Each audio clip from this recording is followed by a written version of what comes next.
I think we'll go ahead and get started on our 57th NMR Roundtable Workshop on NMR in the world of fragment-based drug design. To start with, I'm going to toss it over to John Webb to get us started. Well, thank you, Eric, and good morning, everyone. Good afternoon, good evening, wherever you may be, and welcome to yet another Ivan Workshop.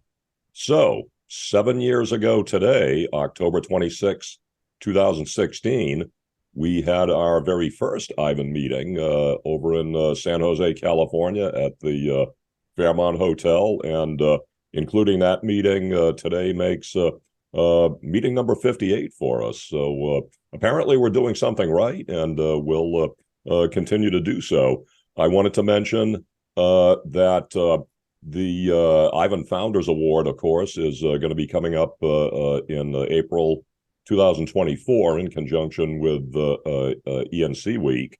And the first call for nominations went out just the other day. I know there was another one went out today. Keep your eye out for those things, and Krish will have a little bit more detail on that for us. Also wanted to mention that, as most of you know, that just about all of the Ivan meetings are on YouTube videos, and you can access those through the MR Resources Ivan channel. There are 70 plus Ivan videos, and please do take a look if you enjoy the material. As they say, hit like, and please subscribe to the channel. That certainly is very helpful. Anyways, sponsors today, as always, MR Resources and Q1 Instruments. MR Resources into 38 or 39 years at this point, and offering reconditioned NMR spectrometers, system relocations, quench recovery. They also have a very nicely and fully equipped probe shop, can take care of any and all repairs on both room temperature probes and cryo probes, as well as cryo platforms. Eric, regarding Q1 Instruments, I think you have just a brief clip on that topic. We invite you to get to know Q1. Q1 is dedicated to developing NMR systems from 400 to 600, as well as full system upgrades from 300 to 600 as well. You can get a lot of features in a 2-channel NMR spectrometer at a great price. So we invite you to get to know more. Contact us at q1americas.com or info@q1americas.com by email. Thank you. Thank you, Eric. Once again, welcome to today's workshop. I would like to turn it over to Krish and information on the Ivan Founders Award plus upcoming workshops, if you would, Krish. Thank you, John. Hello, everyone. Continuing on the Ivan Award announcement nomination announcement by John, I wanted to elaborate a little bit on that. We established Ivan Founders Award about a little over 3 years ago. The idea is to recognize individuals who have demonstrated excellence in community support above and beyond their normal scientific achievements. So it's specifically focusing on how one individual or a collection of individuals together demonstrated some kind of a community service. And we had 3 awards in the last 3 years, excellent candidates, and we are continuing that. And the nominations are open. If you go to ivanmr.com, and there is an award tab on the top. I think Dan Iverson just posted in the chat box information on the link to that. Please do nominate your colleagues or friends or your mentors or anyone you think deserve a recognition for their service to the NMR community. This goes in line with Ivan's mission of supporting NMR community. That's what we are trying to do, and so we want to recognize people who have demonstrated excellence in that. Please do so. As many as the more nominations we get, the better fun we have as a selection committee in selecting the winner. So in addition to recognizing this as an important contribution to the community. Apart from that, I just wanted to announce what is coming down the pipe in the NMR workshops series. The next few workshops would be more in a new branch we are trying out, would be more training workshops, training of software workshops. The first one is actually by Frank Delaglio on NMR pipe. It will be a two-part series, November 30th and December 15th, on processing and analysis using NMR pipe. It will be more of a tutorial, training tutorial. And then followed that up by, in January and February, we have a team from ACD led by Dimitris will be doing a workshop. And in February, a team from Mestronova on MNOVA software led by Mark Dixon. Those dates are being worked out at this point, but as usual, we are focusing on potentially the last Thursday of the month. So look forward to seeing you again in there. And needless to say, next Ivan user conference is coming up at ENC, and you will hear from us soon on that as well.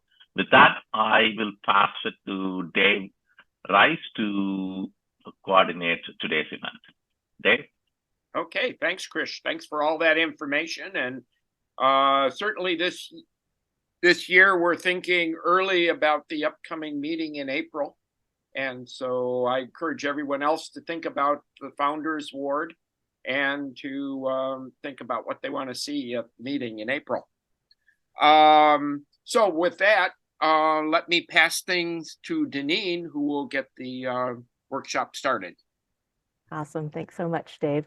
And a big thank you to the Ivan founders for the invitation to moderate and get folks together and provide some information on just NMR in the world of fragment-based drug design. This is not a topic that has been covered yet in the past Ivan workshop. So I think it's great that we have two super strong speakers in terms of that they have been involved and at the forefront and involved in groups that have been active in this research for quite a long time and pioneering efforts in this. So we have both Ben Davis from Vernalis Research and Drew Nemanja from AbbVie.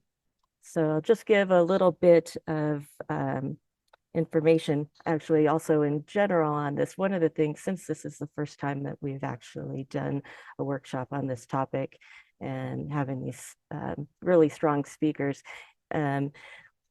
there's really two views that the approaches go for the approaches that are used in NMR and fragment-based drug design. It's looking from a ligand approach and a protein observe approach. So each of our speakers will be talking on those approaches. And really the goal of mine in putting this together today was to be able to give folks who maybe are not aware of how this plays into the role of drug discovery, to give them an overall idea. And folks who are just dabbling in it, maybe they can then have a different view and then add some additional techniques into their daily work so that they can make their process more robust. And also for those of us who have been doing this regularly, maybe we can actually learn some tips and tricks, go straight away to the spectrometer and start to optimize things. But hopefully you'll get a full breadth of this in the workshop today. So I'm going to go through some intros really quickly.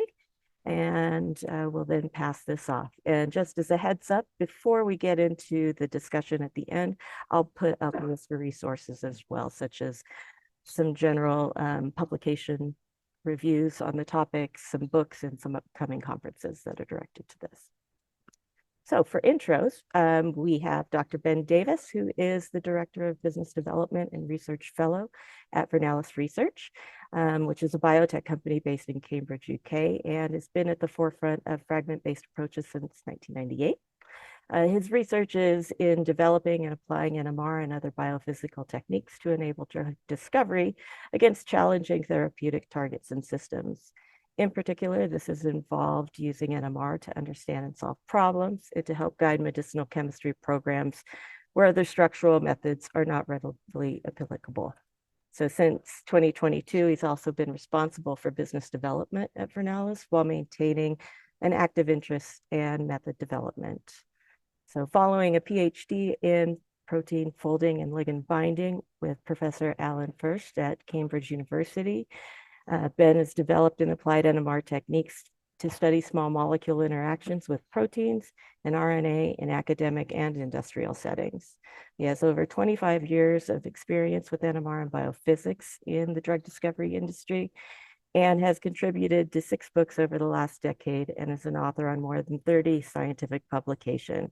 And he is a frequent speaker at scientific conferences and has been running FBLD and NMR training workshops since 2007. So he's great, and I'm super glad that we have him here to present on the ligand observed side.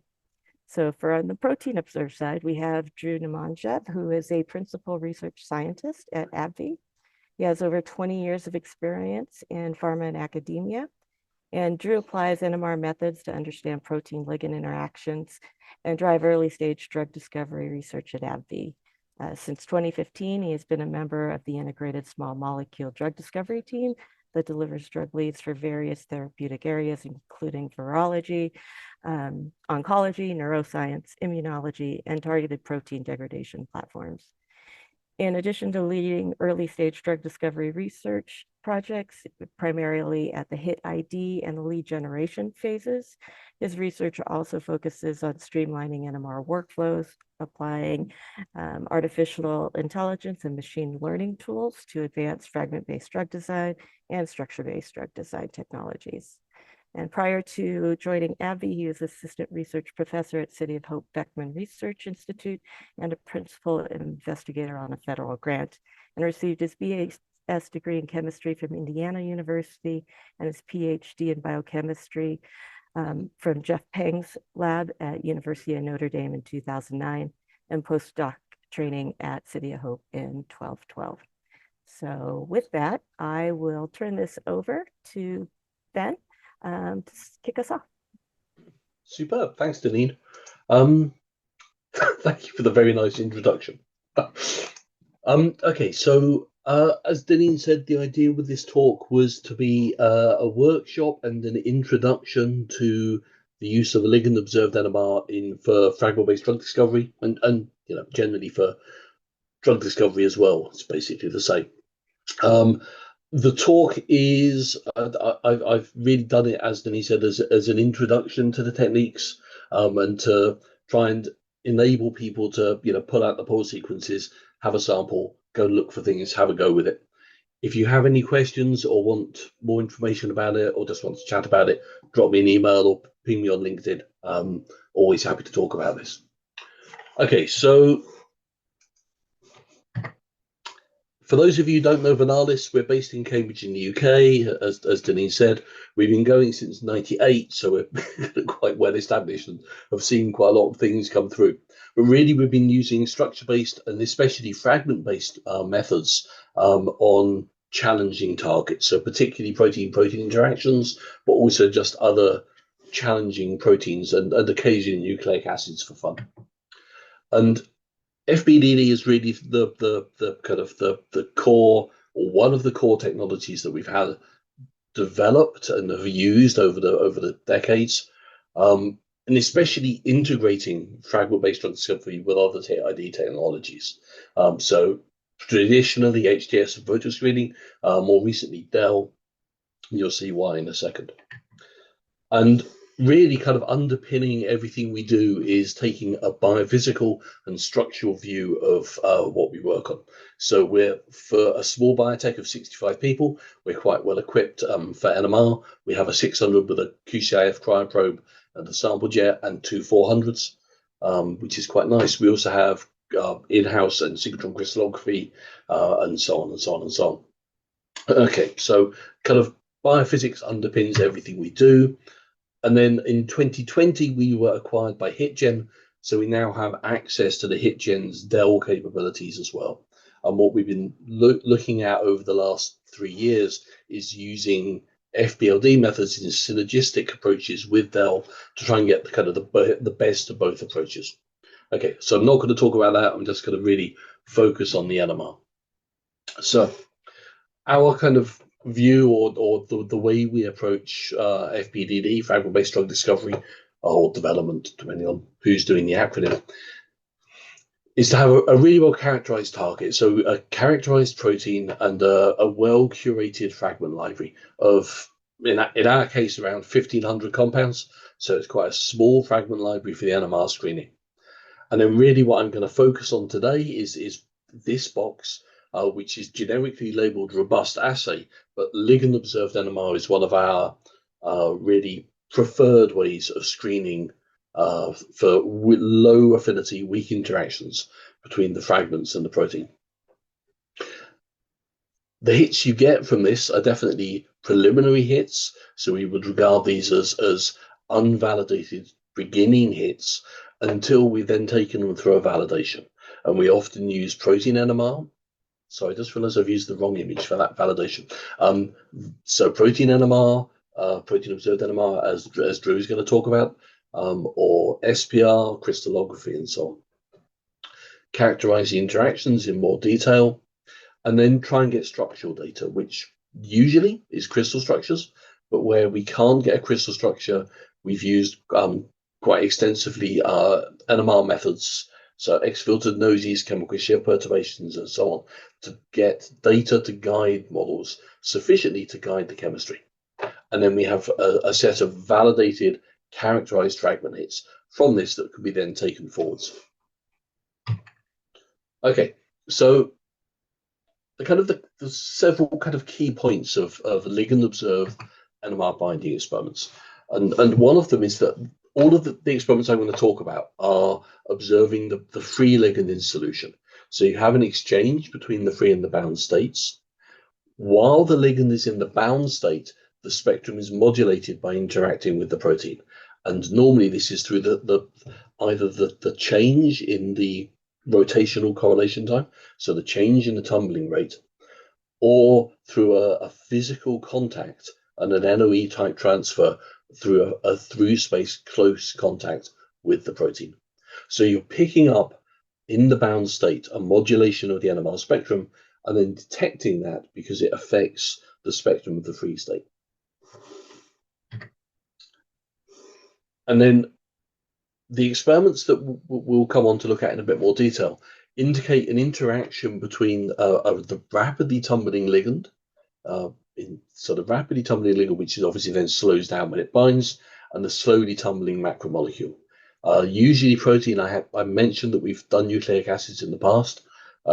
There's some challenges and some advantages and disadvantages to nucleic acids. But also, one thing to remember, one of the QC steps is actually you can also be interacting with a ligand aggregate.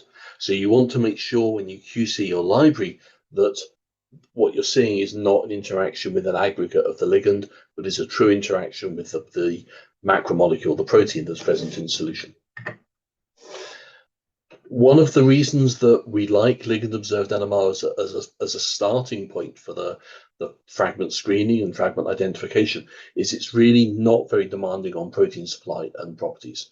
So 10 micromolar protein is our typical start point, which is quite low, and there's no upper size limit. So the lower size limit, I guess, is 12 to 14 kilodaltons, maybe 12. But in terms of an upper size limit, there isn't really an upper size limit. It's just expressing sufficient protein. So it's very flexible, very generic, robust technique. But it does not give you any indication about the binding site. So all you're picking up is an interaction between the ligand and the macromolecule. So we're looking for an indication of the binding site, and typically, where possible, we do that through a competition step. So that would be adding a potent competitor to reduce the binding. You can also add if you want to look for glues, you could say add a compound to look for enhanced binding in the presence of that compound. And you can work without a competitor compound. You just have to be a bit more careful distinguishing specific from non-specific binding. Okay, so there are 3 common proton ligand observed NMR binding experiments that are kind of quite widely used. I'm not going to discuss fluorine, partially because it's mostly just relaxation edited, partially because I think, certainly in our hands, we use proton observed much more routinely than fluorine. So the 3 experiments are saturation transfer difference, STD, the water logsy, which is quite a convoluted acronym, but water logsy, and relaxation edited, so T1 row or T2. I prefer T2, but relaxation edited generally. I've put the key references, so the first references for each paper, for each technique are there. The first thing you can tell is that these are really old. So, these are 99, 2001, 97. So the core techniques were well established 25 years ago. And there have been some very nice improvements on these methods over the years, but really nothing has changed fundamentally to the underlying concepts which were published back in the late 2000s, or so late 90s or early 2000s. All of these experiments are available as Bruker pulse sequences and parameter sets. So these are the STD, water logsy, and relaxation edited pulse sequences, and these are the parameter sets. If you have any trouble implementing them, contact your Bruker person or whoever does your magnet, and they should be able to help you out. But these should be quite routine experiments. Okay, so looking at the STD in a bit more detail. So I said this was kind of, I wanted to do this as quite an introductory workshop and go over some of the fine details and then try and give some advice as well. So the STD is a different spectrum, saturation transfer difference. You acquire 2 separate spectra. The first spectrum is an on-resonance saturation. So you saturate the protein by having a shaped pulse at, say, minus 0.1 ppm, where there is a protein resonance from the hydrophobic core, but nothing from the small molecules. So you're saturating the protein. That saturation then spreads out across the protein through NOE transfer, basically through space transfer, and to any bound ligands in a similar way. So as long as the ligand is bound to the protein, NOE magnetization will be transferred in an NOE method between protons and across from the protein to the ligand. So it's just kind of a continuation of the spread of the magnetization across the protein. And what that means is because you're saturating the signal from the protein and any bound ligands is reduced compared to non-binding ligands. So what the schematic is trying to show is that in the on-resonance irradiation, we irradiate the protein, that saturation spreads to the ligand, but not to non-binding compounds. You then acquire a second spectrum, which is a control spectrum, where you're saturating at, say, 40 ppm, where there's nothing to absorb that saturation. So what that means is you just have the effect of the pulse sequence uniformly across the spectrum. So you have no saturation at all. If you then subtract the on-resonance from the off-resonance spectrum, for example, the non-binding compounds will cancel out and give no signal. The different spectrum that you observe is the saturated spectrum, the spectrum of what was saturated when you did an on-resonance radiation. So effectively, in the STD difference spectrum, the signal that you observe is some function of this bound population. So no bound population, no signal, bound population, signal. In the water log C, to some extent it's rather similar in that it's a magnetization transfer from a start point, but the start point is that you excite the bulk water. So you selectively excite the water. You have a delay for magnetization transfer when the signal is transferred from the water to everything that's dissolved in the water. So all solids. So if the species is tumbling slowly, it will have a positive signal. If the species is tumbling rapidly, it will have a negative signal. So depending on the sign of the NOE. So you have this NOE transfer step, which imparts a sign to the signal, and also chemical exchange on like amide protons and so on. So what that means is you have a signal on everything that's dissolved in the sample, but the signal depends on the tumbling rate, as we just mentioned. So this is from Dalvitz's original 2001 paper. If you don't have any protein, you see a negative signal. If you have protein, you have a small positive, a positive signal that then goes through zero and comes out negative. And the difference increases with the concentration. The reason that the observed signal goes negative is that you're observing you're observing both the signal from the free and the bound populations. So the water log C signal can be positive or negative and still be coming from a ligand that binds to your protein, which is a little bit counterintuitive and is complicated because you're having a signal from both the bound and the free populations. So in our hands, I think the most robust way of analyzing or using the log C spectra is to perturb the populations. So add a competitor. So if you add a competitor, what you do is you drive the ligand population from the bound to the free state. The signal should become more negative. So that's what you would be looking for in a log C to confirm that you had a binding population, whether it's a positive or negative end final signal, but it becomes more negative when you add a competitor. The relaxation edited spectrum. So again, this is the last one of these. So we excite the system, allow the signal to relax in a particular way, CPMG, and then put it through water suppression. Rapidly tumbling molecules relax slowly. So the free ligands relax slowly and survive through this filter or the editing and give signal. Slowly tumbling molecules relax rapidly, decay away to zero or close to zero during this delay. Okay, so what you have is a signal which comes from, is a function of the free population. So you have the spectrum is now edited to show you the compounds that are not binding because they survive the relaxation filter. Again, a slight complication is that different ligand protons could have very different ligand T2 or T1 row relaxation rates. So again, what we found a robust way of doing it is to perturb the free and bound populations. So add, for example, the potent competitor, drive the population from the free to the bound state. And when you do that, so from the bound to the free state, and for the relaxation edited, the signal should become more positive. Okay, so that was a lot of kind of theory. What I just wanted to show you now was a kind of an example, a worked example. So this was a system that we came up with kind of a decade ago now, as a way of kind of testing the experiments, testing your parameters, and giving you a good positive control. So with easily commercially available materials.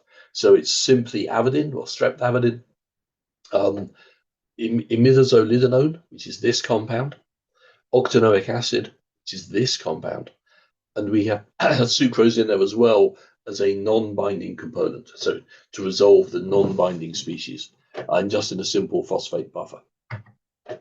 What you then have is a spectrum. If I go through these, this is the spectrum from the singlet, the equivalent protons on the 2-imidazolidanone. And you can see in the STD, it's binding. You have a positive signal. In the water log C, a positive signal.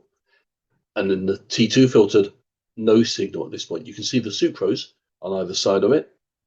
And then when you add biotin, which isn't the potent competitor. So the most potent competitor completely blocks the binding site. You then see the expected change in all of the signal. So you see a drop in the bound population in the blue spectrum. So you see a drop in the STD signal. The water loxy goes negative as you've now increased the free population, and the T2 filter, you've increased the free population, you now have signal. So this is a kind of a really nice sharp singlet for spotting binding and competition by biotin, and you can observe the same with the octanoic acid. Again, exactly the same pattern. One thing that's worth highlighting at this point is you often see for shifted peaks down below 1 ppm, direct saturation of the methyls in an STD. So that can give some kind of phase errors or a little bit of ambiguity in the STD spectrum. That's one of the reasons we like to acquire all three spectra. And in fact, each type of experiment is prone to their own artifacts. I mentioned the water loxy in the T2 filter. The STD is a relatively low signal to noise and can have direct saturation. Okay, so this is kind of a simple worked example with avidin and 2 fragments of biotin. In a more kind of full throw fragment screening setup, this is essentially the same data, looking at a mixture of 12 compounds, all at 500 micromolar, 10 micromolar protein, and what we've done is to add 50 micromolar of a competitor. So I've highlighted 3 compounds, A, B, and C. So you can see compound A is present in the 1D, which is always great to see that it hasn't come out of solution. It's not showing any signal in the STD before or after competitor, so no bound population. The water loxy is negative and stays negative. The T2 filtered is positive and stays positive. So you can see the compound is showing no signs of binding, no signs of competition, no perturbations. Compound B is present in the 1D and in fact sharpens very slightly, if you can be optimistic about that.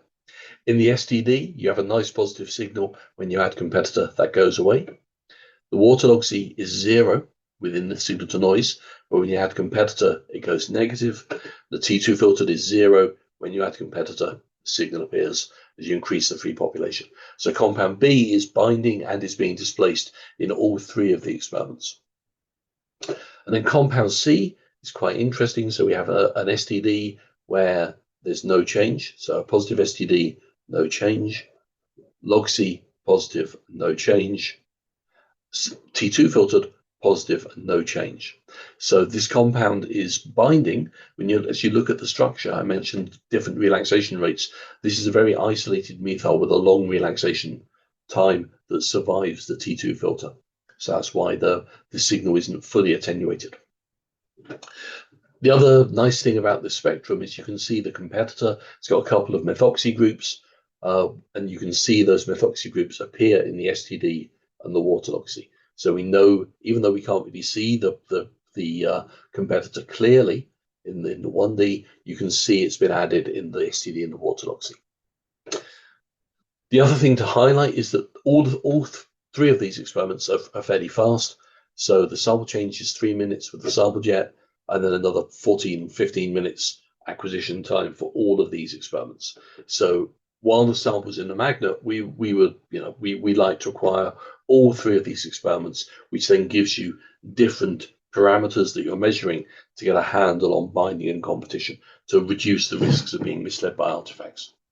And as you mentioned, a competition step, if possible. Not always possible, but very, very useful. And in terms of affinity ranges, this is one of the weakest fragments we've identified. So, and you can see how low signal to noise this STD is. This is really as low as we would want to go. But you can also see from the line shapes are maintained. So, it gives you some indication that this is a low confidence hit. But when we titrate it into an HSQC, we get a KD of 3.8 millimolar. And at the other end of the spectrum, so to speak, the kinase fragment, this is the STD with and without competitor, was 90 nanomolar KD by SPR, 130 in the enzyme assay. So, I mean, strictly speaking, it's the on-off rates, not the KDs, which are, determining whether or not we see the signal we want to in fast exchange. But as a dynamic range for rigid fragments, 100 nanomolar to 1 to 5 millimolar is a good start with. So we have quite a nice dynamic range for detecting binding. Okay, so the other thing I just wanted to touch on, just to finish up, was how we use this data. So I mentioned that where possible, we like to acquire all 3 spectra. And then what we do is we just use a very, very simple empirical indication of confidence levels to say if it's a class 1 compound, it's binds and displaced in all 3 experiments. Class 2, any 2 of the 3, we see binding and competition. Class 3, only in 1 of the 3 do we see binding and competition. But then if you take those hits and then look to see what happens downstream with that. So this was averaging across a whole set of projects where we had routine crystallography. So I hesitate to use crystallographic structure as an indication of is it a true ligand, but where the crystallography is routine and under very similar conditions to the NMR, it's a fair approximation. So this is success in crystallographic follow-up, averaged across quite a large number of projects. Class 1 hits, we're giving crystal structures of the bound fragment approximately 75% of the time. Class 2, approximately 50%. Class 3, approximately 40% of the time. So it's fair to say that where you have multiple experiments showing binding and competition, it increases the confidence levels and increases the chance of it being a true ligand and not an artifact. But this also says quite strongly that you can't just ignore class 2s and class 3 hits. So in other words, you can't ignore fragments where you don't see consistent binding across all 3 experiments, because you would miss quite a lot of valuable experiments, valuable data. And so, we would regard the orthogonal NMR experiments, the multiple ligand observed NMR binding experiments, as not a hard filter, but as a prioritization, where you're saying, instead of saying it has to meet jump through all of these hurdles, it says that the consistent hits are more likely to be hits, but there are a number of possible hits around that as resource allows, we need to follow up and look into. And conceptually, this is quite interesting for fragment screening as a whole, because what we're seeing is inconsistencies between different NMR experiments for a whole variety of artifactual reasons and signal to noise and so on that we've mentioned. But this is literally the same sample under the same conditions at almost the same time. So we would use this soft filter to prioritize the data, as we just mentioned. But more generally, if we're seeing inconsistencies between different NMR experiments on the same sample at the same time, how do we then reconcile that with orthogonal techniques? So in other words, what's the best way to combine output from truly orthogonal techniques, for example, SPR and NMR, or ITC and NMR crystallography? So where you have different techniques, so different observables, different physical samples, possibly a different batch of the compound itself, you have different experimental conditions and acquired at very different times. And what we found, and what can be very useful, is to look into why the different orthogonal methods are inconsistent. So if they are consistent, that's very straightforward. So if you have primary hits, orthogonal validation, they're all consistent. Yes, that's a validated hit. That's straightforward. But the conceptual question is, if they're not consistent, asking why not and trying to delve into that and deconvolute it can be very, very useful to help kind of guide the project or to identify some things. And this is where you can get some true synergy between the different techniques. And what I wanted to finish off with was an example where we had a fragment identified in a ligand observed NMR screen. We did validation by single point and dose response protein observed NMR, so HSQCs, SPR, and a sensitive FP assay. So identified in ligand observed NMR, validate by protein observed SPR and FP assay. What we found was the fragments bound by ligand observed NMR and protein observed NMR, but not by SPR or in the FP assay. not FPR. I do apologize for that typo. So SPR or an FP assay. So looking into it, the SPR and the FP buffers contained tween 20 microfluidics and sample handling. The NMR buffer did not contain tween 20. When we titrated tween 20 into an M15 labeled sample by HSQCs, we can see tween binding directly in the active site. So it's not doing anything to the protein as a whole, but you have a perturbation in the active site with a KD of around 20 millimolar. And at 0.5%, we're at twice that. So we're at twice KD. So the inconsistency between the ligand observed NMR and the other methods was not because it wasn't a real fragment, but because the low affinity interactions are being blocked by the tween. Okay, and then once we reconcile that, then we use a different detergent that we check doesn't bind to the active site. You then have that fragment as a validated hit, and then we can use that in the project. Okay, so kind of as a summary for the ligand observed NMR experiments, they're fast, they're robust, they tend to just work. They're fairly sensitive. They're you know, NMR's never that sensitive, but it's fairly sensitive. Low protein demands, no labeling required, and no upper size limit. It doesn't directly give information on the binding site, but a competition step or that kind of step of competition can be very useful. The log-C and CPMG are also most reliable when a competitor is used to change the bound population to make sure that the peaks change in the way that you're expecting. We like to acquire all three experiments where possible. It's not always possible if you don't have a competitor, but the conditions exist where you can acquire all three together fairly rapidly. And then, as I just discussed, the consistency of the data between the different techniques is a prioritization, not an exclusion. Okay, that's me done. Awesome. That is a great summary and absolutely hit all the goals. So hopefully that gives a great introduction to folks. Do we have any questions in the chat? Yes, we have a few coming through. Okay, I'll just read a couple here right now. We'll see how we do with timing on this. And then definitely, so folks know, we're also going to have a discussion session afterwards. But I think I can go ahead and take these two questions that are in the chat now. So Brian Antelek, actually, Brian, would you like to go ahead and ask your question? Yeah, can you hear me? Yes. Yeah, that's good. Great talk. I learned a lot. Thanks. Do you have any experience with diffusion edited techniques at all? Do you think they would add anything to the analyses? So, I really like diffusion, but the times we tried doing it, there's no, it very much depends on the bound population.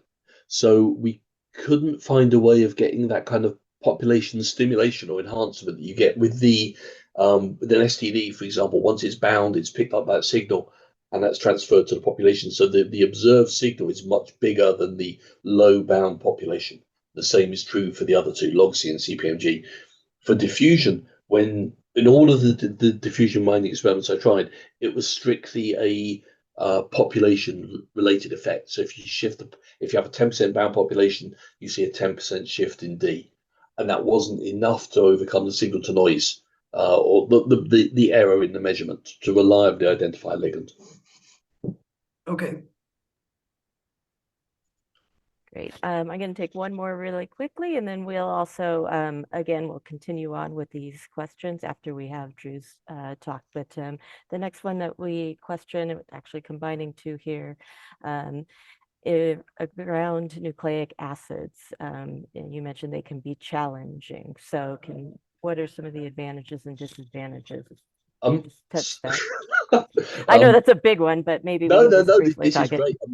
I can now happily talk for hours, but I'm not going to. I won't do that. Okay, so the advantage of RNA bizarrely is the low dispersion, which sounds insane, but it's quite easy to distinguish what's ligand and what's RNA. And so if you're doing, for example, intermolecular NOE, if you're doing a nosy and you're looking for intermolecular NOEs, you don't need to label. You may not be able to assign what it is on the RNA, but you'll be able to tell if it's one of the sugars or a purine proton or something. So you can get an idea, and you can see NOEs quite easily. And you can resolve roughly whether it's major groove, minor groove, get a feeling for what's going on. The disadvantage, the main disadvantage is the low proton density. So techniques like STD work really badly because the proton density is so low. So we have real problems using STD. So orthodoxy works much more nicely. Still some issues with number of exchangeables. CPMG or relaxation filter just works because that's a change in correlation in tumbling rates. Awesome. We have a couple more questions coming in, but I think also those will be good ones to hit with and have both the ligand observe and protein observe joint discussion at that. So with that, thank you very much, Ben. If we can move on to Drew's talk, let you go ahead and take it away. Hi, Deneen. Some of the intro, I think Ben has done a great job to cover that. So I'll go over the intro slides pretty quickly, and then I saw that there's room to discuss at the end. So we are primarily using protein detect NMR as our main screening methods for identifying fragment hits. And so I will walk you through how we've incorporated this into our workflow to generate hits. So now the goal is we have an emphasis for having a robust assay that can guide rapid to go decisions. This is especially in the early stages of small molecule drug discovery. And then where possible, we'll bring in the protein detect NMR to really help us make those rapid decisions.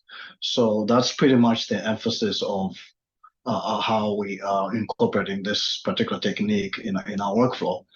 So when I mentioned screening, at the screening phase, so we're applying this method to all these 4 screening modalities. We have DEL, HTS, VLS, and of course we have the fragment-based screening. In fact, we are calling all the hits that are coming from these techniques, including, let's say, ligand detect, NMR hits, as Ben mentioned. We call them picks until we confirm them. So then, and one of the major techniques that we're using for that is a protein detected NMR. Now, in our setup for identifying fragments, doing a fragment screening, our go-to method is protein detect NMR. So we do have the capabilities for ligand detect, but this is our primary screening format. So to jump quickly into that, so you're presented with your protein where you have site-specific probes as presented by the backbone amides that are N15 labeled, and also the side chain method groups in this case. Now, these are presented on your 2D spectra, HSQC format. You can look at N15, C13 correlation with proton. Now, what you're looking at is just an overlay of the spectra. When you get the peak shifts, ideally selective peak shifts, that will give you an unambiguous readout on the binding conformation of that particular ligand. Now, you can also start to get insights about where these ligands are going. So we call that mode of action, or MOA. So the assay is very simple. As I mentioned, it's just an overlay of the spectra.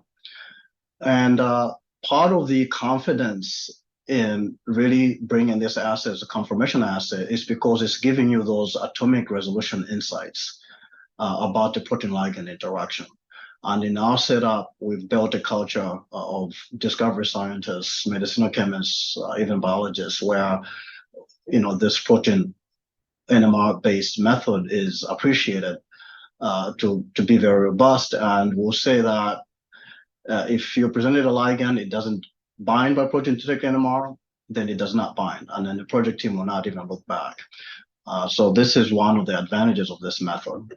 Now, when presented with fragments, you can start getting into insights about the propensity of ligands or that particular target to engage small molecule compounds. So we call this ligandability, and this can also inform other screening platforms and also define the expectations of that particular target. How hard is it going to be to really find hits or generate and then bring those hits to generate potent leads. Another aspect of the assay too is you can identify hotspots, including allosteric or cryptic sites.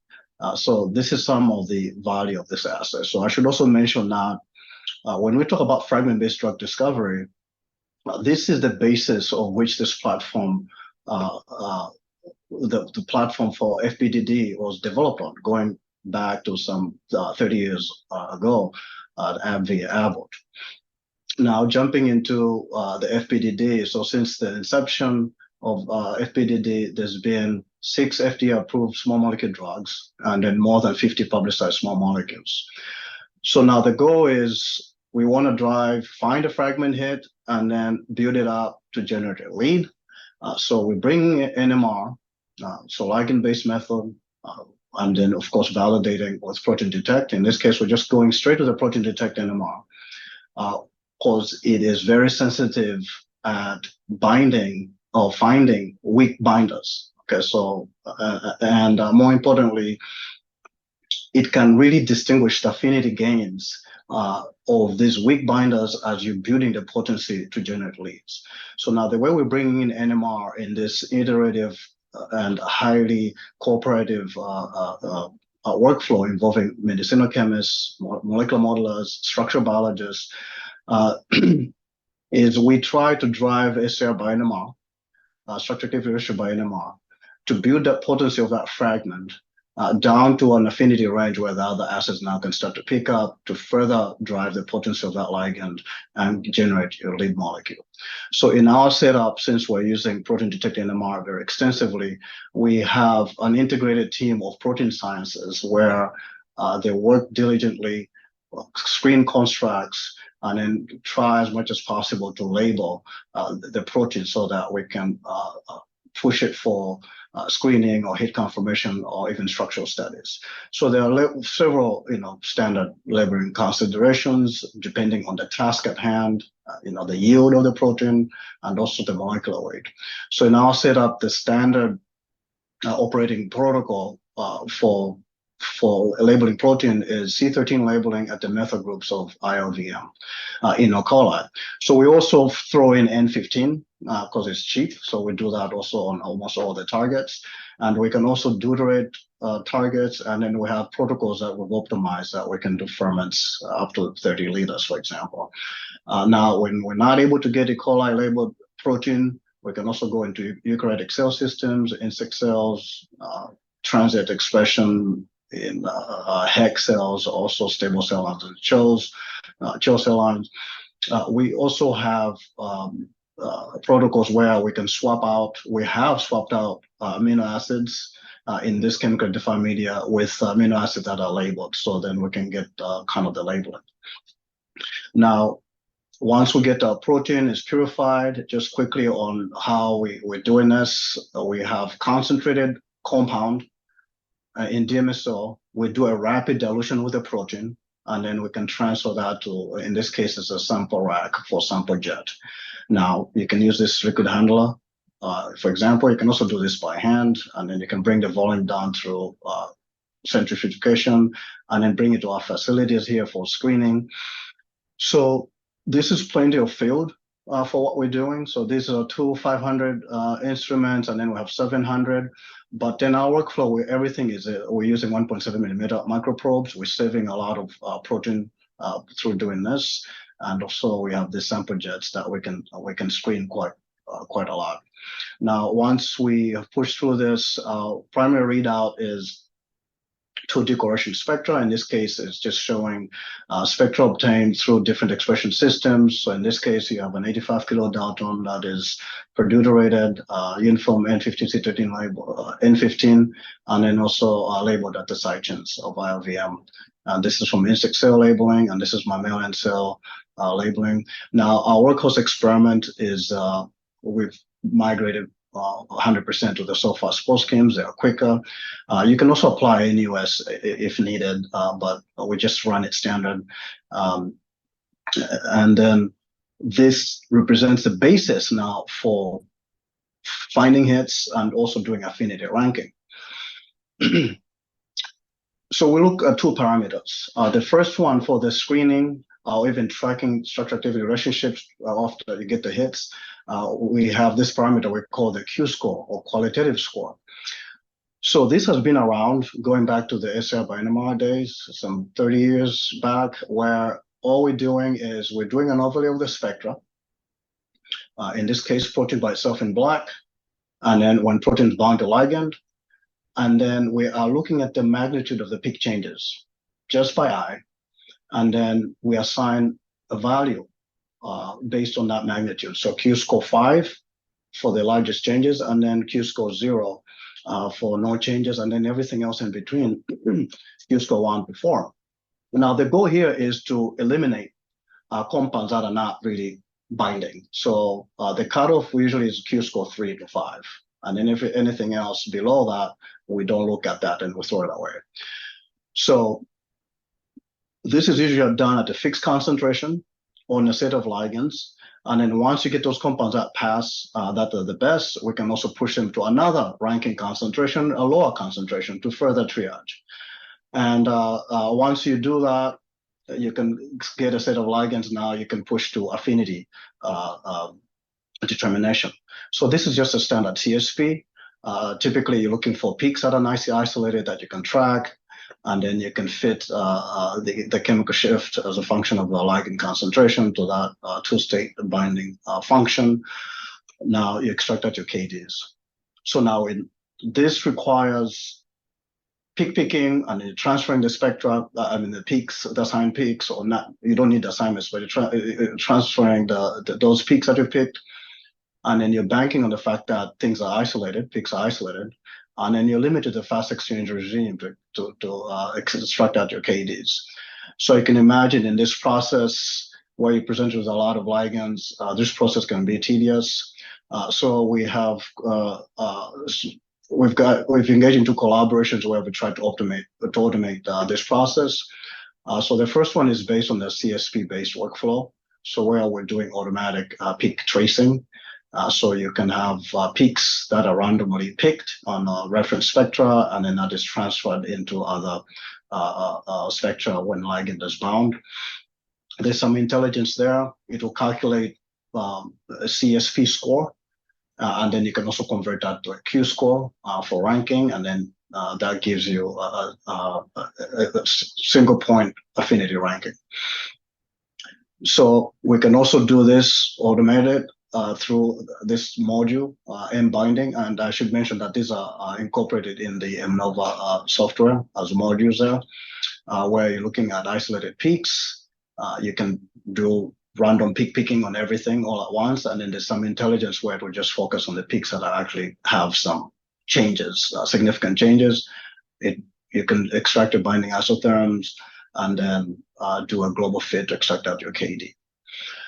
So we wanted a setup, since we are primarily doing protein-based protein detect screening and also following up with the binding affinities using this protein NMR, a protocol that can be amenable for all setups or protein systems. So we cannot choose how quality of the spectra that we get on a given target or the resolution and so on. So we started looking into other methods where we're not really scrutinizing the chemical shift.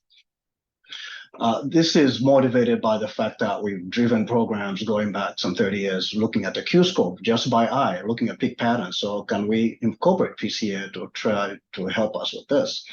So we collaborated with a group from the University of Missouri, led by Steve Van Deren. So where we incorporate these PCA-based protocols where you start with a stack of spectra, and then that stack of spectra can have different ligands, or you're titrating ligand concentration for a particular ligand. So the details are in our publication, but in brief, what we're doing with this program called Trend is we're linearizing and compressing the spectra, centering, scaling, and then we apply the single value decomposition to get up your principal components. So for the chemical shifts, we're focusing on the PC1. That gives you a nice readout of the primary or the biggest change across all the spectra, and then the results are in minutes. So we have two arms to the readout. So the first one is where you're doing the single point ranking, where you're varying all these ligands. So this will be in a screening mode, and then you have a fixed ligand concentration. So what we do is we take an absolute difference between the PC1 value of your reference and that of the protein when spectra when bound to your ligand. And then we set the PC1 value for the reference to 0, and then we get this range of scores from 0 to 1. So 0, you're not seeing binding, and then 1, you have the best binding. And then we can convert that to the Q-score score to scale to calibrate. And then you can calibrate by defining the P-score that corresponds to Q-score 5 if you want to analyze the data using the Q-score. Another arm is where now you're doing KD. So in this case, you have the normalized PC1 in titration series, and then this is equivalent to the bound population. You just swap out that piece that you use in the standard CSP based titration fits, and then you can get your KD. So I'm going to jump into an example where we're using this kind of ranking method. So this is the blue bars represent the P scores, so 0 to 1. And then the best compound here, for example, ligand 2, has a Q-score 5, a lot of perturbations, and then you have that ranking there. And then ligand 4, not as much, it's a Q-score 1, not many changes. So we're also tracking intensity changes. So that's a red trace. So sometimes you have ligands that are crashing your protein, and then that can skew the PCA analysis. So we can see that, and then we can throw it out, and then rerun the analysis. You can also do this on N15 readout, and then you get a nice correlation there. Now, if you compare the P-score to the binding affinity, so this was CSP-derived KD, you see that nice correlation. And in fact, we drive programs by just doing the Q-score, by adjusting the ligand concentration, and then doing spot checking with binding affinity KDs. So it's the score, the P-score, the Q-score is a nice proxy for the binding affinity. Now, where this shines is where now you have suboptimal data. Where you have low resolution or your peaks of interest might be in the pancake region of the spectra, or you just have spectra of a protein that's just really, everything is just so cluttered together. So regardless of what's presented at you, as shown here, you still get a nice correlation compared to looking at the spectra where you have the full region of interest or full resolution. So you will not miss your best compound, so you can still access that.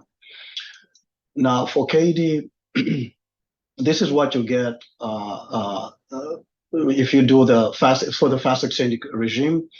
So you can get your CSP-derived KD for isolated peaks. Now for PCA, this whole spectrum represents your region of interest. So you do not need to pick and choose peaks to follow. So if the peaks of interest are actually buried in the pancake region, you can still do an analysis, and then it gives you a global KD, so which compares well to the CSP. You can also address intermediate slow exchange, where you cannot really track the peak positions as you need as a prerequisite for the CSP-based analysis. So CSP would totally fail miserable in this case. Now, for this, we're comparing to isothermal titration calorimetry, ITC, to get your KDs, and then the PCA is also giving you a nice global KD that compares well. This is another interesting system where the MOA is a molecule, small molecule that is disrupting the symmetry of this homotrimer. So you do your titration, overlay of the spectra, a lot of changes that you can't really make anything out of it as far as tracking. So the CSP method doesn't really address this, even though the binding affinity is in the 10 micromolar as observed in the ITC. So PCA treatment gives you a nice fit, you get a nice KD. So this is just showing a summary that this, not scrutinizing this chemical shift per se, you can actually get a quick readout of binding affinities that compares well to the standard methods, CSP derived or IGC derived. And then you can start expanding the accessible binding affinity even to submicromolar. So your limitation is how much can you detect on NMR spectrometer when it comes to protein concentration. So you can do this at 5 micromolar. If you can see the protein spectra at 1 micromolar, you might be able to even drive this further. So you can have access to a wide range of exchange regimes. It's very fast, and then you do not need spectra that is best looking. So you can look at suboptimal data. So the next example I want to show quickly is where we are now. We've repurposed this tool. It's called ECOS, standing for Easy Comparability of High Order Structure. So this is used by biologics colleagues that are using NMR to compare biologic molecules. Now, what it's doing is a point-by-point comparison of the intensity. So I have a grid, this spectra, there's that grid there. So each box, so you basically look at the intensities, and then you compare those intensities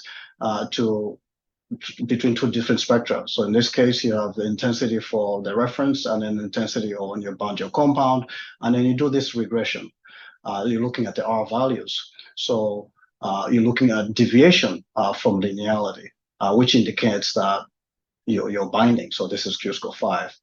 So now if you're not having significant changes in your spectra, then your R values are close to basically 1. So 1 minus 1, you get a 0. In this case, it's close to 0. So you can do this in ranking mode to screen and triage compounds, but you can also do this when you have a ligand and then you're doing a titration. You apply, you use the same binding functions where you're normalizing the 1 minus R in your titration to represent your bond, your bond population, your fraction bound, and then you get this nice global KD readout also. This compares well to PCA KD, so the goal here is we have an arsenal of tools that we can't pick and choose, as I mentioned, what kind of spectra a protein is going to throw at us. So we want to address pretty much any readout and really have a generalized workflow that we can tackle different targets.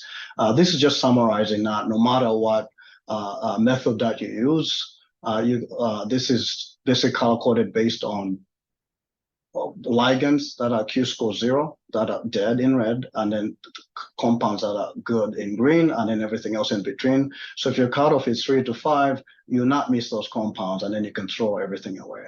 So regardless of where you do the ECOS-based scoring or PCA-based scoring and CSP-based scoring, at least for this target. And then the same is true also for the binding affinity. You can also rank using either one of these methods. So I don't know how we're doing on time. Janine? We're getting kind of close. We want to keep some time for discussion. So okay, so let me just a couple more minutes. Yeah, let me wrap up with an example where we're applying this for FBDD. So this was a challenging target. It's a protein-protein interaction target. So we did an NMR screen.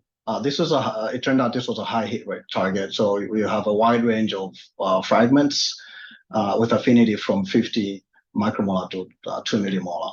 So we're applying the SR by NMR, and then we're applying, the Q scores. So we got 3,600 Q scores in the life of the project, some 2,000 compounds or so. And then we're using the KDs to spot check, to basically monitor the progress of the program, as well as to calibrate the Q-score concentrations that you need as you're elaborating your fragment and then building a potency to an affinity range where a biochemical assay, the Fred assay, picks up. Now, for this particular example, we're able to drive that fragment potency down to a single-digit nanomolar, as confirmed by ITC, and also the Fred assay was very potent, and we get in-cell target engagement. And of course, these compounds are now very potent. We can see slow exchange binding. So again, during the life of the project, you start off with high concentrations of the Q score, and then you're dropping the Q score concentration down as you're getting enhanced potency in your compounds. So to zoom in, what's happening, looking at the log scale of the binding affinity. So the goal for the 2D NMR is to really build that potency to get to where the acid bottoms out at 1 micromolar, because this is where now other acids can start to pick up and then continue driving this AR. So the green dots that represent NMR KD, again, that's spot checking, and then FRET. So for the first 6 months, you're not seeing the FRET register very well, but now you're starting to bottom out in NMR assay. So this for this set of months, probably 6 months or so, this is during the lockdown, COVID lockdown. So I just threw this in there just to show that this is actually not really, this is a recent project. So there was no activity there. But then around the 2-year mark, we're starting to break that 1 micromolar potency in NMR KD, and then the FRET assay is registering, and then you're seeing a lot of these blue dots where now the potency is good. And then we've dropped down the concentration for the Q score tracking. Now at the 26 mark, it's just 1 concentration. So for this particular target, the protein was at 40 micromolar. So in this case, we're just tracking slow exchange binding, especially for compounds that just look too good to be true. So that's that. I think let's move on to the discussion and address some questions. Okay, awesome. That was really great. Thank you so much. I especially love that you show how much work and how much time goes into this in some of these projects in our pharma world. So actually, why don't we go ahead and have, if anybody has any questions, let's go ahead and dump those into the chat. We do have a couple questions directly for you, Drew, but while we're waiting for some of these additional questions to come in, let me just put up slides, a couple slides here. Let me know if you can see these that are the useful resources that I've put together. Hopefully folks can see that slide. We have some of the different publications, as these guys have mentioned. These techniques have been around for quite a long time, so there are a lot of publications out there. In fact, some of them are reviews of reviews, but these are some of the ones that I go to routinely, and you can take a look through these references. Additionally, there are some websites and events that are and also some publications that are book-based that are very helpful. There is this blog, the Practical Fragments blog, that has quite a bit of information, I believe, going back to 2008. And then the RSC has a dedicated meeting that'll be coming up in March. And as well as Cambridge Health Tech Institute, they will be having a track that solves fragment-based drug discovery in April. That's part of the drug discovery chemistry series that will be located in, I believe that's San Diego. Couple books. I saw Tim was on the line, so he's got a great chapter in here that covers both ligand and protein observed. And I think a lot of us have this book sitting on our desk. And Methods in Enzymology, this talks about fragment-based drug design, but has a number of chapters. I think it's 5 chapters dedicated to NMR out of the 20 chapters in that book. So with that, let me head back and start asking some questions. Actually, I think Sam Cutler, if you wouldn't mind going ahead and asking your question that you had for Drew, if you're still Yeah, online. sure. I think you answered the second one, but the first question was, what is the threshold for what you consider a large CSP? So we usually do not know if it's a novel target. So we find out when we do a screen. We see what's the biggest chemical shift perturbation for that particular target with compounds, and then you assign that to Q-score 5. Or you can also look at two compounds like a peptide or maybe a protein that binds your target to put that scale. So it's target dependent. Okay. Now, you bring a good point regarding line broadening. There's some MOAs where that's what you're looking for. Okay, you're looking for maybe, yeah, you're looking for line broadening. So we would assign that a high Q score, but then also we approach that with caution. Sometimes if you're seeing line broadening with the weak fragments, there might be some potential issue, maybe oxidation of the protein or covalent, unspecific covalent MOA. It could be maybe a pain or something. So that is usually something that would follow up further to make sure that it's not artifactual. But if you're seeing line broadening at the fragment space, that's usually a red flag. Is that captured in the PCA analysis? Are you PCA analysis will pick that. So a lot of these programs, it's human in loop, where you still are verifying things. So you can still take a look. So you can do a PCA and you do a quick readout, see what's going on. But then it's interactive that you can go in and just check and to make sure. Right. So it's still human in loop. It's not run and then look away and yeah. Thank you very much. Yeah. We have another question specifically for Drew Marcus Bowler. Great talk, Drew. Thank you. Just a quick detail that caught my attention. At some point, I thought you said you do measure these fragment-based measurements in 1.7 millimeter tubes. Is that correct? Yes. So yeah, our setup is we have 1.7 millimeter cryoprobes, microprobes. So you do it also to measure it in 1.7 millimeter cryoprobes. Yes. Dedicated. Yeah. And obviously you use a sample handler to fill these tubes because that's not trivial.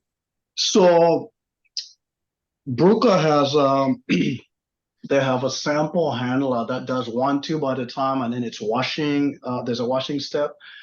As you know, when you're working with proteins, sometimes you can get ligand-induced aggregation, or so that can be a challenge because that can be stuck in that kind of handler. So we find that the 1.7 millimeter tube, the cap, can handle 20 microliter volume. So you can pipe it on there and then do a quick centrifuge. So we have the centrifuge that I showed. We just built one in-house. So we repurposed a Savant centrifuge. And it brings the volume down, and then we put more volume on top and then centrifuge it down. Right, so as far as sample loading. Now, you can do this by just pipetting on top with a multi-channel pipette. You do not necessarily need in this case, the liquid handler like the EV motion. You can do that by hand. So there's many instances where I just have a couple samples. I don't put it in a liquid handler. It's just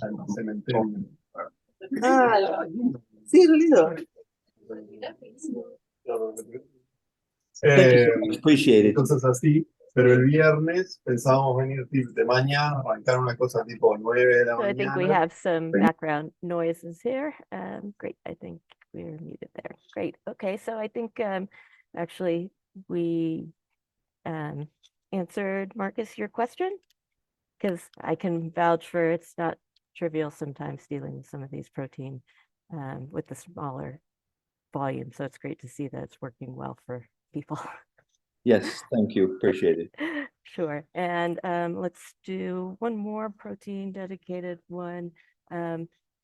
Natalie, are you available yes. to ask? You can go ahead and ask your question. So thank you for your talk. My question is, how do you discriminate unspecific binding to specific binding by protein of the NMR when you have not the assignment of the protein, and especially when the chemical shift perturbation is very low? so a lot of the targets that there might be maybe a two compound or peptide or protein that binds it. So that's one of the way to kind of start get insights into the MOA of interest, for example, where the compound should be binding.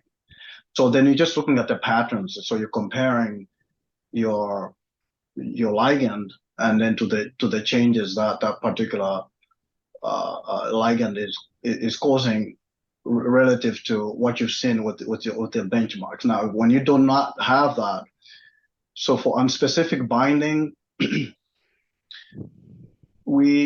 so there's other things. For example, let's say QC that we do with our hits. So we can look at reactivity. For example, we have an alarm assay that's been pushed in the public domain. There's a paper on that. So that looks for potential covalent modification. Now, when you're doing titrations like KD, you might start to see some potential issues that may pertain to unspecific binding. But I don't know if I answer your question adequately, but please, you can get back on the audio. Yes, it's okay. So if I understand well, most of the time you have the reference compound, so you know approximately the amino acids which interact with the protein. Okay. Otherwise, right. You have other experiment, other techniques to be sure that the compound is specific. Absolutely, absolutely. So there's always a downstream QC of your compound. Absolutely, and then of course there's the structural biology component where you push that to crystallography, and when we get the compounds, we're also doing analogging. So we can do analogging by catalog, also looking at the internal repository, and then of course chemists can jump on it and then do some quick checks to make sure that the SAR makes sense. So on specific binders, the SAR will not make sense. Things will fall apart very quickly, so you'll know that this is not real. And also, it also depends sometimes how you want to define it. It's fragment screening, so you might find something that does not match the site of interest, but it might be hitting somewhere else. And this is where we like to do fragment screening, because you can identify potential new sites or exosites that are probably not even known. Right. Okay, thanks. Thank you. Actually, I think that's a great segue into bridging these two talks. There was a previous questions about type binders from Mark Bostock. Would you like to, it looks like you're still on, if you want to go ahead and ask your question. Hi, yes, thanks both Ben and Drew for really interesting talks. The question here was really for Ben. So you mentioned this 90 nanomolar binder. I just wondered if you could expand on that a bit. So was that something you only saw in the STD, or did that confirm in the other two orthogonal experiments? And also you mentioned about having access to DEL libraries with HitGen. So can you comment a bit on following up on DEL hits with these ligand observe methods? So two parts to your question. We were also surprised by the 19 nanomolar fragment. I'm pleasantly surprised. It was a kinase. It's a rigid fragment. I think that is unusual. So it's a rigid fragment, and it's a very efficient site. I think the on-off rates were favorable, which gave us that high affinity. So but it gave a really nice big change in all three. I went and checked. A really nice big change in all three spectra. Following up DEL hits, I prefer to do that by protein NMR methods, actually. So for the DEL, because they tend to be, we're back to type binding and potency. I'm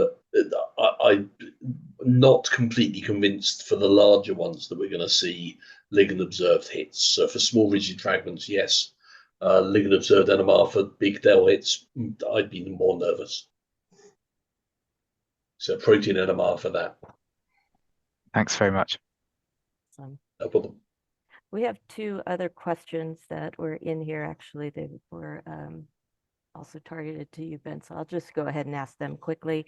One of them was from Riza Poramad, who is asking about what software did you use for your batch analysis?